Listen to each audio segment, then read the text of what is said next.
Hello third class, कैसे हो बच्चों आप सब। हिंदी की क्लास में आपका फिर से स्वागत है। आज हम हिंदी व्याकरण बुक का थर्ड चैप्टर है जो हम आज रीड करेंगे। तो थर्ड चैप्टर है हमारा मात्राएं, शब्द तथा वाक्य।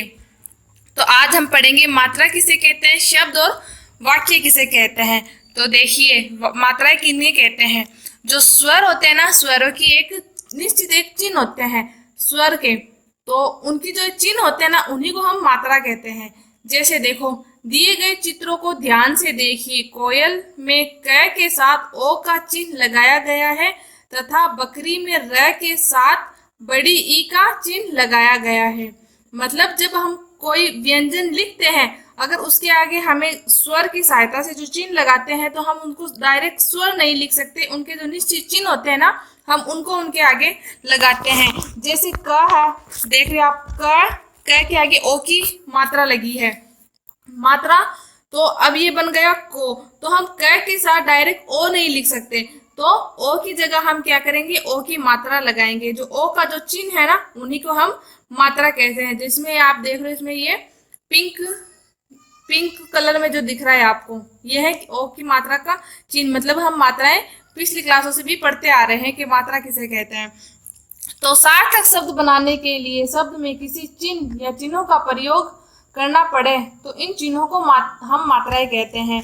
मतलब कोई सार्थक शब्द जिनका कोई अर्थ निकलता, उस शब्द को बनाने के लिए व्यंजन के आगे जो चिन्ह लगाते हैं, आ ई उ, जो भी एक मात्रा जो एक चिन्ह होता है, उन्हीं को हम क्या कहते हैं, मात्रा कहते हैं। कोई भी शब्द सार्थक शब्द बनाने के लिए अगर हमें उसका, जैसे क के आगे कोई हमें जैसे कोई आ की मात्रा लगानी, तो आ की मात्रा हम डायरेक्ट क के आगे आ नहीं लिख सकते। आ की मात्रा होती है वो एक डंडा होता है। जैसे क के आगे हम एक डंडा लगा देंगे तो वो बन जाएगा का। तो व्यंजन के साथ जो स्वर के जो चिन्ह लगाए जाते हैं उन्हें ही हम मात्रा कहते हैं। तो इन व्यंजनों के साथ स्वर नहीं लिखे जाते। मतलब व्यंजन होते हैं जिनके साथ हम डायरेक्ट स्वर नहीं लिख सकते। जैसे अब ये क कोयल है, तो क के साथ हम ओ या ल ऐसे नहीं लिख सकते। हम क के साथ ओ क्या चिन्ह लगाएंगे, फिर ये वर्ड बनाएंगे। स्वरों की मात्राएं लिखी जाती है इस प्रकार। हम कह सकते हैं कि व्यंजन के साथ स्वर का जो चिन्ह लगता है वह मात्राएं कहलाती हैं। मतलब व्यंजन के साथ स्वर का जो, अभी आपसे कोई पूछे कि मात्राएं किसे कहते हैं, तो मात्रा वह होती है कि व्यंजन के साथ या सार्थक शब्द बनाने के लिए हम जिन स्वर के चिन्हों का उपयोग करते हैं उन्हें हम मात्रा कहते हैं। व्यंजन के साथ स्वर का जो चिन्ह लगता है वह मात्राएं कहलाती हैं। आगे सभी स्वरों की मात्राएं दी गई हैं, उन्हें ध्यान से देखिए। अभी देखो स्वरों की मात्राएं, जैसे पहले स्वर होते हैं हमारे 11, हमने पिछले लेसन में पढ़ा था कि स्वर 11 होते हैं। तो इसमें देखो अ की कोई मात्रा नहीं होती है। मतलब अ का जो कोई निश्चित चिन्ह नहीं होता है। अ जो होता है वो अपने आप में पूरक ही है, इसका कोई अलग चिन्ह नहीं है। आ, तो आप देख रहे हो आ का इसमें देखो एक डंडा दिया हुआ है। फिर है छोटी, तो छोटी की मात्रा दी हुई है। फिर है बड़ी, तो बड़ी की मात्रा दी हुई है। अब जैसे क हमने बनाया, जैसे क व्यंजन के साथ जब हम एक वर्ड बना स्वर को जोड़ते हैं ना, तो ये पूरा वर्ड बनता है। जैसे क, तो इसकी कोई निश्चित मात्रा नहीं होती है। का बनाएंगे तो मतलब छोटा क प्लस आ, तो ये बन गया का। क के साथ, जैसे क के साथ ये छोटी है तो क पे क्या करेगी, ये जैसे ये अभी यहाँ पे छोटी की मात्रा लग गई। फिर क के साथ बड़ी, तो यहाँ पे क के साथ बड़ी की मात्रा हो गई। तो इससे एक वर्ड बन गया। जैसे का का कमल, ये क्या हो गया, बिना मात्रा के शब्द। फिर है का, तो का से कान, काम, काज वर्ड बन सकते हैं। फिर है छोटी की मात्रा जो क पे लगी तो किताब और कील, है ना। तो ऐसे इन पे जो व्यंजन है, व्यंजन के आगे जो स्वरों के चिन्ह है, इन्हें हम मात्रा कहते हैं। तो आगे है हमारे सारे स्वर, जैसे छोटा ऊ की मात्रा, बड़ा ऊ की मात्रा, ऋषि की मात्रा है वो कैसे नीचे लगती है। ए की मात्रा अगर लाइन के ऊपर लगती है तो वो ए है, और डबल हो गई तो आई हो गई। ओ की अगर एक डंडे के साथ अगर एक मात्रा लगी है तो ओ हो गई, और जैसे दो मात्रा हो गई तो वो औ की मात्रा हो गई। जैसे क के साथ छोटा ऊ बन गया कु। फिर बड़ा ऊ की मात्रा लग गई। छोटा ऊ की होती है वो इस टाइप से होती है, और बड़े ऊ की मात्रा ऐसे होती है। इतना ये ध्यान रखना है कि जैसे छोटे ऊ की मात्रा लगाएंगे तो छोटा ऊ की मात्रा हमेशा ऐसे लगती है, और हम किसी व्यंजन के साथ अगर बड़े ऊ की मात्रा तो बड़े ऊ की मात्रा होती है, वो कुछ इस टाइप से होती है।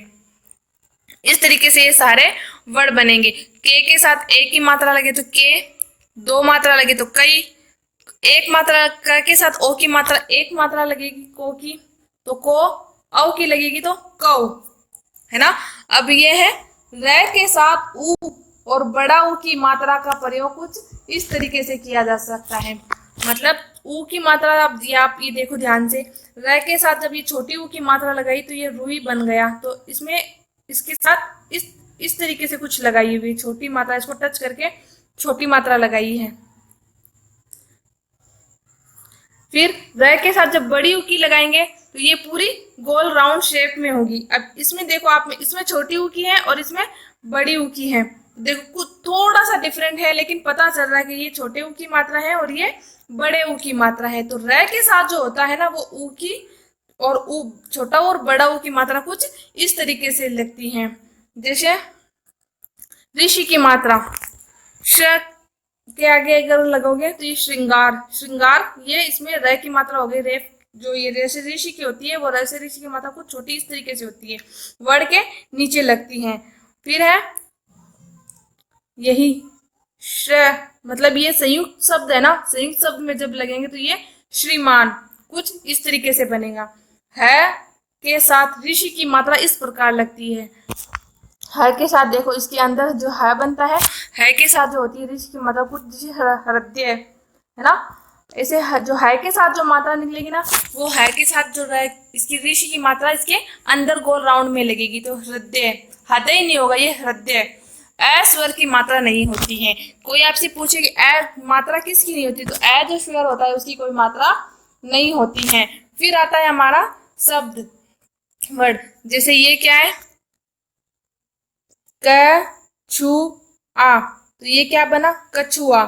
फिर ये क्या है छुआक, छुआक, मतलब ये कोई वर्ड नहीं है, कोई भी इसका सार्थक शब्द नहीं बना, कोई अर्थ नहीं है। कछुआ मतलब कछुआ एक शब्द है, जानवर का नाम है और इसका अर्थ कुछ नहीं है। मतलब ये जो शब्द है कछुआ ये तो एक जानवर का नाम है और ये छुआ कोई मतलब ही नहीं है इस वर्ड का, तो इसका कुछ अर्थ ही नहीं होता। जैसे कि आप जानते हैं कि कछुआ एक जानवर का नाम होता है, परंतु छुआ का अर्थ कुछ नहीं होता। वर्णों का ऐसा मेल जिसका कोई ना कोई अर्थ हो शब्द कहलाते हैं। मतलब किसी वर्ड से हम अगर कोई सार्थक शब्द बनाते हैं, मतलब जिसका कोई अर्थ निकलता हो, जैसे हम कोई भी हमारा नाम होगा या किसी वस्तु का नाम जो होगा, अगर उसके पीछे कोई अर्थ निकलता हो तो वो तो शब्द कहलाते हैं। अगर हम कुछ भी मन गढ़ंत जो भी वर्ड बनाएंगे उनका जिनका कोई अर्थ ही नहीं है, जिनका कोई मेल ही नहीं होता, वो क्या कहते हैं, वो उनका कोई अर्थ नहीं होता, उन्हें हम शब्द नहीं कह सकते। इसमें जैसे कि हम वर्णों के साथ जो वर्णों के या व्यंजन या स्वरों से जो शब्द बनता है, जो एक वर्ड बनता है ना, वर्णों का मेल जिसका कोई अर्थ होता हो, तो उन्हें हम क्या कहते हैं, शब्द कहते हैं। जैसे वर्णों के सार्थक मेल से शब्द बनते हैं, मतलब वर्णों के सार्थक मेल से शब्द बनते हैं। मतलब वर्णों के या 2 वर्ण 3 वर्ण 4 वर्ण जितने भी वर्ण मिला के एक शब्द बनता है और उसका कोई अर्थ निकलता है, मतलब सार्थक अर्थ होता है, तो उसे हम क्या कहते हैं, शब्द कहते हैं। जैसे किताब है, तो किताब एक हमें पता है बुक का नाम है, किताब का अर्थ निकलता है। जैसे हम इसको उल्टा किसी ऐसे की बता, मतलब कुछ भी वर्ड बनाएंगे तो इनका कोई अर्थ नहीं है, जिनका कोई मतलब ही नहीं है, तो ये शब्द नहीं कहलाते। विशेष शब्द जब वाक्य में प्रयोग हो जाता है तब वह पद कहलाता है। जब हम कोई एक सिंगल वर्ड बोलेंगे ना तब तक तो वो एक शब्द है। अगर उसे किसी वाक्य में प्रयोग कर देंगे, जैसे किताब तो एक शब्द हो गया, फिर हो गया हम किताब पढ़ रहे हैं, तो ये क्या हो गया, ये एक पद बन गया, तब वह पद कहलाता है। मतलब जब तक वो एक सिंगल वर्ड है, मतलब उसका अर्थ निकल रहा है, तब तक तो वो क्या है, एक शब्द बन गया। लेकिन जैसे ही एक लाइन बन गई, पूरा एक वाक्य बन गया, तो वह पद कहलाता है। जैसे पिताजी शब्द है, अखबार शब्द है, पढ़ रहे हैं, मतलब ये पूरी लाइन हो गई, तो क्या पिताजी अखबार पढ़ रहे हैं, तो ये पूरा क्या बन गया, ये वाक्य बन गया, यानी पद बन गया पूरा, है ना। अब देखो, जैसे आपने देखा ऊपर के वाक्य शब्दों को सही क्रम में लिखा गया है, इसलिए ये वाक्य है, जबकि नीचे के शब्दों को सही क्रम में नहीं लिखा गया, इसलिए यह वाक्य नहीं है। जैसे हैं पढ़ पिताजी अखबार रहे, मतलब इनको सही क्रम में, इनका सही क्रम में ये जचे हुए नहीं है, तो ये क्या है, ये वाक्य नहीं है, इनका कोई मतलब ही नहीं है, ना ही इनका कोई अर्थ निकलता है। अगर हम इसको सही शब्दों में, अगर सही लाइन से इसको सही क्रम से जचाएंगे तो ये है पिताजी अखबार पढ़ रहे हैं, तब तो ये पूरा वाक्य बनता है। लेकिन है पढ़ पिताजी अखबार रहे तो इसका कोई भी अर्थ नहीं निकलता। तो शब्दों के सही क्रम को ही वाक्य कहते हैं। जब हम कोई शब्द बनाते हैं, कोई वाक्य बनाते हैं या पूरी कोई लाइन बनाते हैं, तो उसको जब हम एक निश्चित क्रम में, एक सही क्रम में जचाकर उनको लिखते हैं, तभी वह वाक्य कहते हैं। तो आई होप बच्चों आपको समझ में आया होगा। तो हमने क्या सीखा, अभी हम देखते हैं। हमने सीखा व्यंजन के साथ स्वर का जो चिन्ह लगता है वह मात्रा कहलाती है। मतलब किसी व्यंजन के साथ पूरा वर्ड बनाने के लिए जब हम स्वरों की सहायता लेते हैं, तो स्वरों का जो एक निश्चित चिन्ह होते हैं ना, तो उनके साथ व्यंजन के साथ जो स्वर का चिन्ह लगता है वह मात्रा कहलाती है। वर्णों के सार्थक मेल से शब्द बनते हैं। मतलब शब्द किसे कहते हैं, वर्णों के सार्थक शब्द जिनका कोई अर्थ निकलता हो वह शब्द कहलाते हैं। शब्द के सही क्रम को ही वाक्य कहते हैं। मतलब उन्हीं शब्दों को अगर हम सही लाइन से, सही क्रम से जचाएंगे तो वही वाक्य कहलाते हैं। अगर उनको हम सही तरीके से, सही ढंग से पढ़ेंगे, सही ढंग से बोलेंगे, सामने वाले को उसकी बातें समझ में आएंगी, तो भी वो क्या करेगा, एक वाक्य कहलाएगा। तो देखो आज हम अभी करते हैं, इसकी एक्सरसाइज करते हैं कि मात्रा से आप क्या समझते हैं। तो मात्रा से मतलब जो व्यंजनों के आगे, व्यंजनों के साथ स्वरों के जो निश्चित चिन्ह लगाए जाते हैं वही मात्राएं कहलाती हैं। तो शब्द कैसे बनते हैं, अभी हमने पढ़ा था ना, शब्द कैसे बनते हैं, पढ़ा था कि शब्द कैसे बनते हैं। तो वर्णों के सार्थक मेल से, जिनके मतलब जिन शब्दों का अर्थ, जिन वर्णों का कोई अर्थ निकलता, उनसे कोई एक शब्द, मतलब एक वर्ड कोई अर्थ निकलता हो, तो वर्णों के सार्थक मेल को क्या कहते हैं, हम शब्द कहते हैं। अगर आपसे कोई पूछेगा शब्द किसे कहते हैं, कि वर्णों के सार्थक मेल को हम शब्द कहते हैं। वाक्य किसे कहते हैं, फिर आता है वाक्य, तो ये रहा, शब्दों के सही क्रम को ही वाक्य कहते हैं, या जिस लाइन को हम, जिस वाक्य को हम निश्चित क्रम में लिखते हैं वही वाक्य कहलाते हैं। अच्छा लगता, अच्छा है लगता मुझे, पढ़ना मुझे, इन शब्दों को सही क्रम में लगाकर सार्थक वाक्य बनाइए। मतलब इसका जो दिया हुआ है ये वर्णों का सही मेल नहीं है, मतलब कोई भी लाइन क्रम से, निश्चित क्रम से जची हुई नहीं है। तो अगर हम इसको सही लगाएंगे तो ये क्या है, मुझे पढ़ना अच्छा लगता है, ये लाइन समझ में आती है कि मुझे पढ़ना अच्छा लगता है। ये गलत है, अच्छा है लगता पढ़ना मुझे, मतलब इसका समझ में नहीं आ रहा है, सुनने में भी कुछ अटपटा सा लग रहा है ना, तो इसको हम सार्थक शब्द, मतलब सही क्रम में अगर इसको लगाएंगे तो ये पूरा वाक्य बनेगा। तो ये पूरा वाक्य कैसे बनेगा, मुझे पढ़ना अच्छा लगता है, तो इसका सही लाइन ऐसे बनेगी। फिर है सही कथन पर सही और गलत कथन पर रॉन्ग का चिन्ह लगाइए। तो ए स्वर की कोई मात्रा नहीं होती है, बिल्कुल ए स्वर की कोई मात्रा नहीं होती है, तो ये क्या है, राइट है। फिर रै के साथ ऊ तथा बड़ा ऊ की मात्रा नीचे लगाई जाती है, बिल्कुल नहीं, वो बीच में सेंटर में लगती है ना, तो ये रॉन्ग है। फिर है शब्दों के सार्थक मेल से वाक्य बनता है, राइट, वर्णों के, शब्दों के सार्थक मेल से ही वाक्य बनता है। ऋषि की मात्रा व्यंजन के ऊपर लगती है, नौ ऋषि की मात्रा होती है वो मतलब आगे तो जैसे बीच में, और बाकी की क्या होती है वो नीचे लगती है, तो ये रॉन्ग है। फिर है व्यंजन के साथ स्वर की मात्रा मिलाकर दो दो शब्द बनाइए। तो ये आपको अपनी नोटबुक में राइट करना है और मुझे फोटो सेंड करनी है। जैसे स के प्लस ए, तो स के साथ क्या करना है, हमें ए की मात्रा लगानी है। तो ये क्या बना, शे ब, एक वाक्य तो ये बन गया, और एक वाक्य आपको बनाना है। फिर द के साथ बड़ी ऊ की मात्रा है, द के साथ बड़ी ऊ की मात्रा लगा के आपको दो वर्ड बनानी है, क प्लस आ।